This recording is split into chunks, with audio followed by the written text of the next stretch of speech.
السلام علیکم۔ امید ہے آپ سب لوگ ٹھیک ہوں گے۔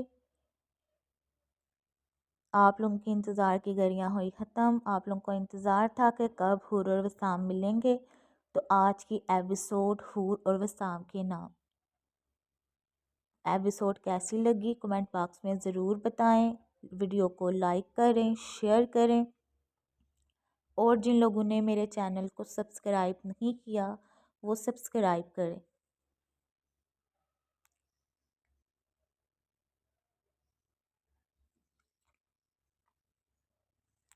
اب جو ہے ہمارا ناول وہ جائے گا اینڈنگ کی طرف۔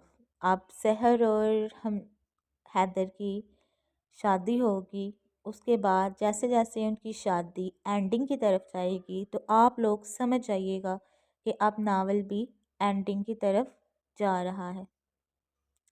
سحر اور حیدر میرے ناول سفر محبت کے لاسٹ کپل ہیں، اور اینڈ ان کی شادی ضرور ہوگی، بڑے مزے کی ہوگی۔ ان کی شادی میں نے اینڈ پہ اس لیے رکھی تھی، اس کی ایک وجہ تھی، کیونکہ سٹارٹ میں آپ لوگوں کو تو نہیں تھا پتہ کہ حیدر ان سب کا دوست ہے، وہ میں جانتی تھی۔ اس لیے میں چاہتی تھی کہ حیدر ان کی شادی میں انوالو نہیں ہوا، وہ سب اس کی شادی میں شرکت ضرور کریں، اس لیے ان دونوں کی شادی اینڈ پہ رکھی تھی۔ اب چلتے ہیں ایپیسوڈ کی طرف۔ سفر محبت بقلم ہیرا راجپوت، ایپیسوڈ 92 پارٹ 1۔ اس کی گاڑی ملک ہاؤس کے کار پورچ میں رکی تھی۔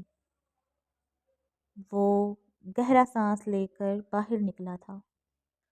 وہ نہیں تھا جانتا کہ اس کی بیوی کا ری ایکشن کیا ہوگا۔ وہ اپنا سر جھٹک کر اندر کی جانب بڑھ گیا تھا۔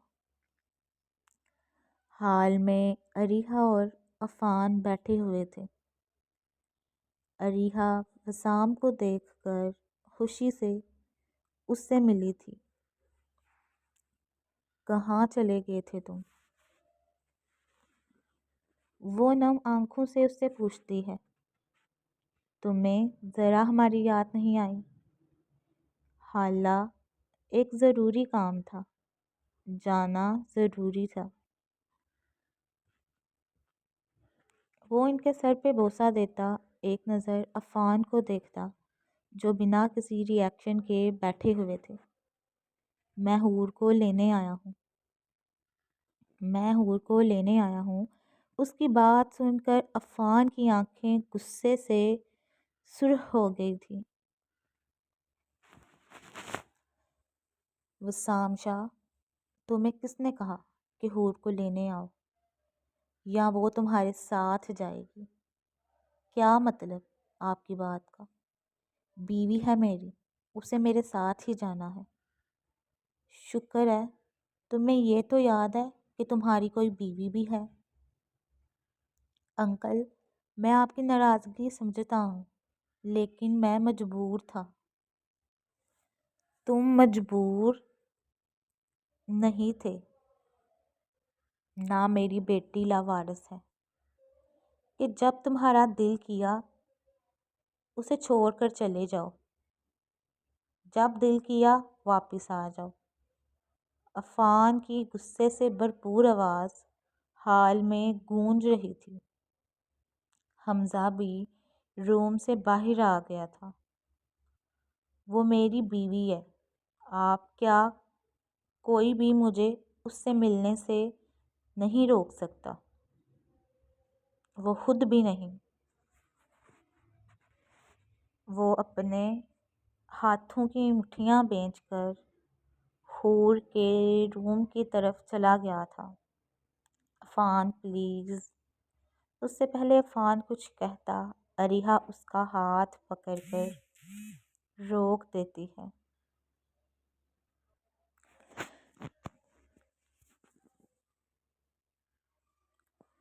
وہ روم کا دروازہ کھول کر اندر داخل ہوا تھا۔ وہ کمرے میں کہیں نہیں تھی۔ بیڈ پہ شایان کو لیٹے دیکھ کر وہ مسکرا کر اس کی جانب بڑھا تھا۔ ماموں کی جان، وہ اسے اٹھا کر اس کے گال پہ بوسہ دیتا ہے، اس سے پہلے اس کے دوسرے گال پہ بھی جھکتا۔ شایان اپنے ہونٹ مروڑتا، رونا شروع کر گیا تھا۔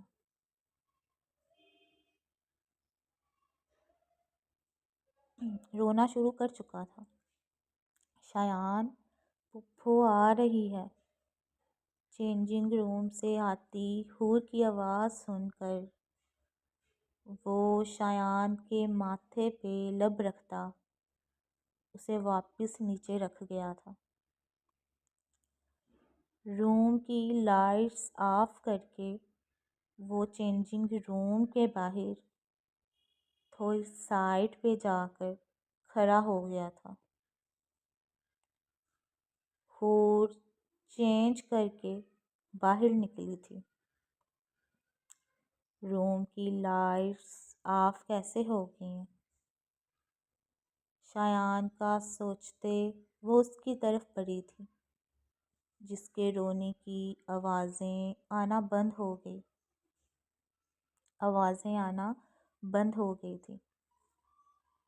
اس سے پہلے وہ آگے بڑھتی، اپنے بازو کسی کی گرفت میں محسوس کر کے اس نے اپنے پاؤں کو 2 دفعہ نیچے زمین سے زور سے مارا تھا، جس کی وجہ سے اس کے جوتے سے ایک نکیلی چیز نکل کر باہر آ گئی تھی۔ وہ اگلے کو سمجھنے کا موقع دیے بغیر اپنے دوسرے پاؤں کی ٹھوکر اس کی ٹانگ میں مارتی خود جھک کر وہ نکیلی چیز ہاتھ میں پکڑ کر اس شخص کی گردن پہ رکھ گئی تھی۔ وسام گہرا سانس لے کر اپنی بیوی کو دیکھتا ہے، جو اس وقت شیرنی بنی ہوئی تھی۔ وہ اسے کمر سے پکڑ کر اپنے قریب کر گیا تھا۔ لائٹس ابھی بھی آف تھیں۔ کیوں آئے ہو اب؟ وہ اس کی گردن پہ زور بڑھاتی غصے سے چلائی تھی۔ جان لو گی اب؟ وہ اس کا ہاتھ جھٹکتے سے مروڑ کر اپنی گردن آزاد کرواتا اسے دیوار سے پن کر گیا تھا۔ اگر وہ شازی تھی تو وہ بھی ٹائیگر تھا۔ حور کا چہرہ دیوار کے ساتھ لگا ہوا تھا۔ وہ اپنے ہاتھ کی کہنی اس کے پیٹ میں مارتی ہے۔ وہ کراہ کر پیچھے ہوا تھا۔ اس کی گرفت ہلکی دیکھ کر وہ روم کی لائٹس آن کر گئی تھی۔ تمہاری تو؟ وہ غصے سے اس کی جانب بڑھا تھا۔ وسام شاہ، خبردار میرے پاس آئے تو میں جان لے لوں گی تمہاری۔ وہ غصے سے پھنکاری تھی۔ وہ اس کے قریب تر پہنچ کر اسے الماری کے ساتھ لگا کر اس کے دونوں ہاتھ اپنے ہاتھوں میں قید کر گیا تھا۔ اس سے پہلے وہ اس پہ ٹانگوں سے وار کرتی، وہ اپنی ایک ٹانگ سے اس کی دونوں ٹانگیں لاک کر گیا تھا۔ اب وہ پوری کی پوری اس کے قبضے میں تھی۔ وہ نظر بڑھ کر اسے دیکھتا ہے جو اپنا چہرہ موڑ گئی تھی۔ وہ اب کوئی مزاحمت نہیں تھی کر رہی۔ وہ اس کی گردن پہ جھک کر اپنا لمس چھوڑتا ہے۔ اس کا لمس محسوس کر کے وہ اپنا پورا زور لگا کر جھٹکے سے اپنا گھٹنا اس کے پیٹ میں مار گئی تھی۔ دور رہو مجھ سے، وہ اسے وارن کرتی شایان کی طرف بڑھی تھی۔ اتنے مہینوں سے دور ہی تھا، اب یہ دوری ناممکن ہے۔ وہ اس کا ہاتھ پکڑ کر اپنی طرف کھینچتا اس کی پشت اپنے ساتھ لگا گیا تھا۔ اس کے بال کیچر سے آزاد کرتا، وہ اس کے بالوں میں منہ چھپا کر گہرے سانس بھرتا ہے، اس کا رخ اپنی طرف کر کے وہ اس کے چہرے پہ جھکا تھا، وہ اس کی شرٹ مٹھیوں میں جکڑ گئی تھی، کب سے رکے ہوئے آنسو بہہ نکلے تھے۔ شایان کے رونے کی آواز سن کر وہ اسے پیچھے کرتی اس کی طرف گئی تھی، وہ گہرا سانس لے کر اس کی پشت کو دیکھتا ہے جو شایان کو اٹھا کر اس کے گال چوم رہی تھی۔ پھپھو کی جان کیوں رو رہے ہو؟ وہ اس کے ماتھا چھو کر اسے اپنے سینے سے لگا گئی تھی۔ دروازہ ناک ہونے کی آواز سن کر سامنے دروازہ کھولا تھا۔ سامنے حمزہ کو کھڑے دیکھ کر وہ سمجھ گیا تھا کہ وہ شایان کو لینے آیا ہے۔ حور کی حالت کچھ ہی دیر میں وہ بگاڑ چکا تھا۔ رکو، میں لاتا ہوں اسے۔ حور کے ہاتھ سے شایان کو پکڑ کر وہ حمزہ کو دے کر روم کا دروازہ لاک کرتا اس کی جانب بڑھا تھا جو اب کھڑکی کے پاس کھڑی تھی۔ وہ پیچھے سے اسے اپنے حصار میں لیتا اس کے گرد ہاتھ باندھ گیا تھا۔ حور کے آنکھوں سے آنسو نکل کر اس کے ہاتھ پہ گرے تھے، وہ اپنے لب بینچ گیا تھا۔ جگڑ لو مگر خاموش نہ رہو۔ وہ اس کے کندھے پہ اپنے لب رکھتا اس کے گرد اپنی گرفت سخت کر گیا تھا۔ وسام، سوری، میں ہمارے بچے کو نہیں بچا پائی۔ وہ اس کی طرف رخ کرتی اس کے سینے سے لگی سسک پڑی تھی۔ ہمارے پیار کی نشانی میری لاپرواہی کی نظر ہوگی۔ اس کی بات سن کر وہ اپنے لب دانتوں تلے پیوست کر گیا تھا۔ وہ اس کی کمر سے ہلاتا جو ہچکیاں بھر رہی تھی۔ اس کی آنکھ سے ایک آنسو نکل کر حور کے بالوں میں جذب ہو گیا تھا۔ پلیز مجھ سے ناراض نہ ہونا، مجھے چھوڑ کر مت جانا، میں تمہارے بغیر نہیں رہ سکتی۔ وہ اس کی شرٹ مٹھیوں میں جکڑ گئی تھی۔ تم بھی چلے گئے تھے، مجھے اس وقت تمہاری ضرورت تھی۔ میں جانتی ہوں تمہارے دکھ میرے دکھ سے کم نہیں ہیں، لیکن میں نے تو اسے اپنے اندر محسوس کیا تھا۔ وہ اپنا سر اٹھا کر اسے دیکھتی ہے جو سپاٹ چہرے کے ساتھ کھڑا تھا۔ تم ناراض ہو نا مجھ سے؟ وہ اس سے علیحدہ ہو گئی تھی، لیکن وہ اس کو کمر سے پکڑتے دوبارہ اپنے قریب کرتا اپنے سینے میں بیٹھ گیا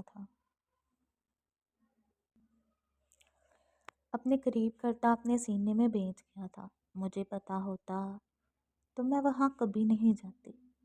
وہ ضبط سے اس کی باتیں سن رہا تھا۔ حور، مجھے کیوں نہیں بتایا؟ تم نے کہ تم شاذی ہو، میں تمہیں بتانے والی تھی، لیکن مجھے نہیں تھا پتا کہ تمہیں اس طرح پتہ چلے گا۔ وہ اسے خود سے الگ کرتا بیڈ پہ بیٹھ کر سگریٹ سلگا گیا تھا۔ اندر کا غبار باہر نکالنا تھا، ورنہ اس کا دل غم سے پھٹ جاتا۔ اپنے بچے کا غم تو وہ بھی نہیں تھا منا سکا۔ وہ اس کی آنکھوں کی سرخی دیکھ کر اس کے پاس جا کر بیٹھی تھی۔ وہ سگریٹ کے گہرے گہرے کش لیتا، دھواں ہوا میں چھوڑ رہا تھا۔ وہ اس کے کندھے سے سر ٹکا گئی تھی۔ ساری غلطی تمہاری نہیں ہے، میری بھی ہے۔ وہ اٹھ کر کھڑکی کے پاس کھڑا ہو گیا تھا۔ میں سچ جانتا تھا کہ تم شاذی ہو۔ وہ سگریٹ مسل کر اس کی طرف مڑا تھا۔ کاش ہور میں تمہیں اس وقت روک لیتا تو آج ہمارا بچہ صحیح سلامت ہوتا، وہ کرب سے کہتا اپنی آنکھیں میچ گیا تھا۔ تم جانتے تھے؟ وہ اسے حیرت سے اسے دیکھتی اٹھ کر اس کے پاس آئی تھی۔ ہاں، ایسے کیسے ممکن ہے کہ تم میرے پاس ہو، میرے قریب، اور میں تمہیں محسوس نہ کر سکوں؟ اگر میں تمہیں تب ہی روک لیتا تو ہمیں یہ دن نہ دیکھنا پڑتا۔ وہ اس کو اپنے حصار میں لیتا اپنی آنکھیں ضبط سے موند گیا تھا۔ تمہیں میری یاد نہیں آئی؟ یہ کیسی محبت تھی وسام تمہاری کہ مجھے اتنی تکلیف میں چھوڑ کر تم نے مڑ کر بھی نہیں دیکھا۔ وہ اس کے سینے پہ مکے برساتی رو پڑی تھی۔ اس کی سرخ پڑتی رنگت دیکھ کر وہ اس کا بازو تھام گئی تھی۔ تم ٹھیک ہو نا؟ وہ اپنے لب پینچتا اپنا سر ہلا گیا تھا۔ یہاں بیٹھو۔ وہ اسے بیڈ پہ بٹھا کر اس کی شرٹ کے بٹن کھولتی ہے۔ میں ٹھیک ہوں۔ اس کے ہاتھ تھام گیا تھا۔ لیکن مجھے دیکھنا ہے، وہ نم آنکھوں سے کہتی اس کی شرٹ کے سارے بٹن کھول گئی تھی۔ اس کے سینے پہ نظر پڑتے ہی اس کو اپنی دھڑکنیں رکتی محسوس ہوئی تھی۔ یہ کیا ہوا ہے؟ وہ اس کے سینے پہ نشان دیکھ کر اپنی انگلی کی پوروں سے چھوتی رو دی تھی۔ یہ گولی کا نشان تھا۔ میں تم سے کچھ پوچھ رہی ہوں، یہ کیا ہوا تمہیں؟ وہ روتے ہوئے اس نشان پہ اپنے لب رکھ گئی تھی۔ اس کا لمس محسوس کر کے وہ اپنی آنکھیں ضبط سے بند کر گیا تھا۔ ضبط سے بند کرتا گرنے والے انداز میں لیٹ گیا تھا۔ اس کا بازو کھینچ کر اسے اپنے حصار میں لیتا وہ اس کے بالوں میں انگلیاں چلا رہا تھا جو ان نشانوں کو چھو کر ساتھ رو رہی تھی۔ اس دن جب ہسپتال سے نکلا تھا تو پتہ چلا کہ پاشا ان لڑکیوں کو سمگل کر چکا ہے، لیکن ابھی تک وہ سمندر تک نہیں تھے پہنچے۔ میں کچھ گارڈز کے ساتھ ان کے پیچھے چلا گیا تھا۔ وہ 50 لڑکیاں تھیں جو 2 ٹرکوں کے ذریعے وہ لے کر جا رہے تھے۔ دونوں الگ الگ رستے سے جا رہے تھے۔ ایک ٹرک میں جو لڑکیاں تھیں انہیں میں نے بچا لیا تھا، لیکن باقی لڑکیوں کو نہیں بچا سکا۔ اس لیے میں امریکہ جانے کا فیصلہ کیا، جہاں ان لڑکیوں کو بھیجا گیا تھا۔ مجھے کسی بھی طرح ان لوگوں کے وہاں پہنچنے سے پہلے امریکہ پہنچنا تھا۔ میں وہاں پہنچ بھی گیا تھا۔ حیدر نے پاشا کے گھر سے اس کے سارے ڈاکومنٹس نکلوا لیے تھے، جس کی وجہ سے میں ان لوگوں تک آسانی سے پہنچ گیا تھا۔ وہاں کچھ کمانڈو تھے جو میری مدد کے لیے آئے تھے۔ ان کے ساتھ مل کر ہم نے ان لوگوں کا خاتمہ کیا تھا اور لڑکیوں کو بھی بازیاب کروا دیا، لیکن اس سب میں مجھے گولی لگ گئی تھی۔ میرے ساتھ جو میرے ساتھی تھے انہوں نے حیدر کو انفارم کر دیا تھا۔ وہ وہاں آ گیا تھا۔ پھر کچھ مہینوں تک میں کوما میں رہا۔ اس کے بعد جب ہوش آیا تو 1 مہینے تک میرا ٹریٹمنٹ ہوتا رہا۔ اس کے بعد مجھے چاچو نے واپس آنے کے لیے کہا تھا، لیکن میں ایسے واپس نہیں تھا آنا چاہتا۔ میں وہاں موجود اس طرح کے دندوں کا خاتمہ کرنا چاہتا تھا۔ اس لیے میں نے حمزہ کو بلایا۔ پھر اس کے ساتھ مل کر 1 مہینے کے اندر میں نے ان کے سارے کاموں کے ثبوت ڈھونڈ کر وہاں کی پولیس کے حوالے کر دیے تھے۔ اس سب میں حمزہ نے کافی مدد کی تھی، تبھی یہ کام جلدی ہو سکا۔ وہ اس کے آنسو صاف کرتا، اپنی بات مکمل کرتا ہے جو اس کے سینے سے لگی اب ہچکیاں بڑھ رہی تھی۔ مجھے کیوں نہیں بتایا تم نے؟ تمہاری اپنی طبیعت نہیں تھی ٹھیک، اور پھر میں اس حالت میں تم سے ملنے بھی نہیں تھا آ سکتا۔ تم اس دن ہسپتال آئے تھے، تم مجھ سے کیوں نہیں ملے؟ یہاں آ کر مجھے پتہ چلا کہ پاشا زندہ ہے۔ مجھے اس کا پتہ لگوانا تھا کہ وہ کہاں ہے۔ یہ سب چاہتے ہیں کہ اسے سزا قانون دے، لیکن اس کی موت اتنی آسان نہیں ہونی چاہیے۔ وہ کروٹ لیتا اس پہ جھکا تھا، اس کی آنکھوں پہ لب رکھ کے وہ اس کے گال پہ بوسہ دیتا ہے۔ حسام جانم، اس وقت مجھے خود کو محسوس کرنے دو۔ اس کی ٹھوری چھو کر وہ اس کی گردن میں منہ چھپا گیا تھا۔ اس کا ماں بننا مشکل ہے لیکن ناممکن نہیں۔ عائشہ کے الفاظ سماعتوں سے ٹکرائے تھے۔ اس نے علیحہ سے بات کرتے ان کی باتیں سن لی تھی۔ وہ جو اپنی آنکھوں میں ہماری لیے اس پہ جھکا ہوا تھا، اس کے دھکا دینے پہ وہ غصے سے اسے گھورتا ہے۔ اس کی آنکھوں میں اپنے لیے جذبات دیکھ کر وہ کروٹ لیتی سسک پڑی تھی۔ حور کیا ہوا؟ وہ اس کو بری طرح روتے دیکھ کر اس کا رخ اپنی طرف کر گیا تھا۔ وہ ڈاکٹر نے کہا تھا کہ میرے ماں بننے کے چانسز کم ہیں۔ اگر میں تمہیں اولاد نہ دے پائی تو؟ اس کی بات سن کر وہ اپنی آنکھیں ضبط سے میچ گیا تھا۔ بتاؤ نا، اگر میں تمہیں اولاد نہ دے پائی تو کیا تم اولاد کے لیے دوسری شادی کرو گے؟ مجھے وہ اولاد چاہیے جو تمہارے اور میرے وجود کا حصہ ہو۔ میری اولاد کو صرف تم جنم دو گے، اور اگر ایسا نہ ہوا تو؟ مجھے اللہ پہ یقین ہے، وہ ہمیں اپنی نعمت سے ضرور نوازے گا۔ اور اگر حور کیوں نیگیٹو سوچ رہی ہو تم؟ وہ اٹھ کر کھڑا ہو گیا۔ وہ بھی کھڑی ہو کر اسے دیکھتی ہے۔ میں خود کو تیار رکھنا چاہتی ہوں کہ اگر ایسا کچھ ہو، تمہیں شادی کرنی پڑے تو میں خود کو سنبھال لوں۔ اس کی بات سن کر وہ اپنا ماتھا مسلتا ہے۔ خاموش کیوں ہو گئے ہو تم؟ خاموش کیوں ہو گئے ہو؟ وہ نم آنکھوں سے اسے دیکھتی ہے۔ تم واقعی برداشت کر پاؤ گی کسی دوسری عورت کو میرے پاس، میرے قریب، اتنا قریب؟ وہ اسے اپنے قریب تر کرتا۔ حور کو اپنی سانسیں رکتی محسوس ہوئی تھی۔ نہیں، وہ اپنا سر نہ میں ہلاتی اس کے سینے میں سمائی تھی۔ فضول سوچیں اپنے دماغ سے نکال دو۔